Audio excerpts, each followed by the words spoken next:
The Palestine motion will be taken first, and this is the conflict in Israel and Palestine. Councillor J Salmon, can I call upon you to move your motion? And as you know, you have 3 minutes. Yeah, so I'm very happy to move this motion. So do I get my 3 minutes starting now, yeah? Bang, I'll start the clock. Right, so I'd like you all to support this motion, although there are a few things missing from it that I would have liked to include, and I feel obliged to highlight and explain those now.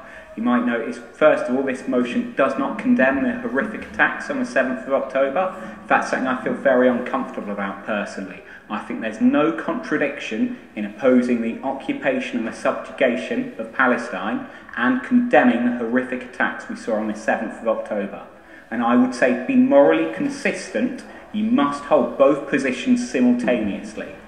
You'll also notice this motion doesn't conclude any condemnation of the genocidal and counterproductive response by the Israeli state, and although it hopes for a ceasefire and hopes for a release of the hostages, it does not call on the government to take any actions towards those ends. Now, I was told those things were, although they were included in the original motion, those were not things we could speak to this evening, which slightly frustrates me. I do think there is a lack of leadership on this issue from our political class.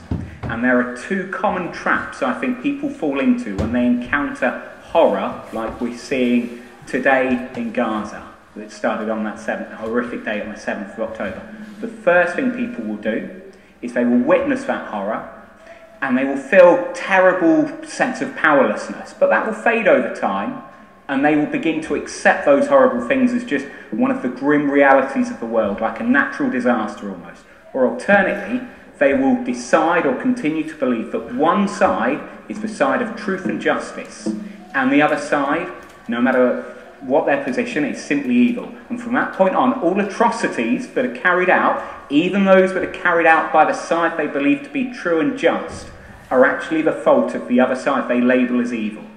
Now, those two simplistic understandings of a conflict are one of the things that means those conflicts are sustained and can be exploited by the forces of capitalism and colonialism.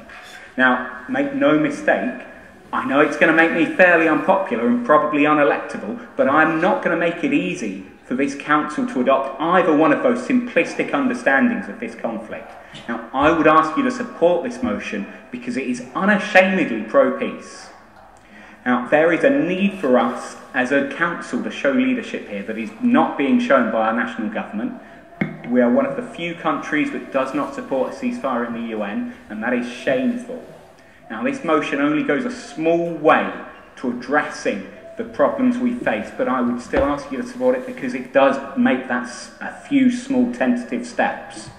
But we must recognise there is much more we need to do to help bring this horrific conflict to an end, and we cannot shy away from discussing the horrors of this terrible war. All right, thank you for listening. Thank you, Councillor.